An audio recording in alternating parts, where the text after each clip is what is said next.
lights.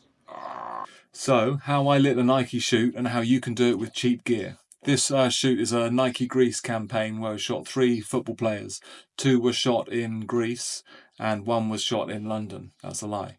2 were shot in London and 1 was shot in Greece. So we had to copy down all our lighting settings and take all the equipment with us and replicate the shoot over there. So it's quite a good practice to write down all your settings because you might need them next time. So the first light we had was a big round main light. This was a Broncolor, but it could be Profoto, Breeze, Elinchrom, loads of brands out there, but a big round light. And it was just off to the right and a little bit higher up.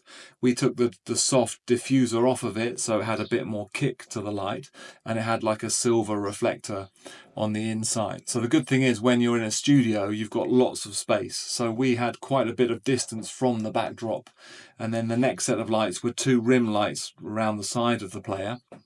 And then behind him, we had a set of lights that were lighting just the backdrop. And then that's it really. You can have any type of light as your main light. It could be continuous, it could be LED, it could be a flashlight, but just move it a bit to the side and have a nice angle towards your subject. And then the next stage is thinking about distance from the backdrop. So if you've only got one light, then if you take your light and your player, your subject closer to the backdrop that you've got, a wall, a colorama, whatever it is, then that light is going to also light the backdrop a little bit. But then you've got to be a little bit careful of any shadows that are being cast onto the backdrop. So you might have to play around with your camera angle.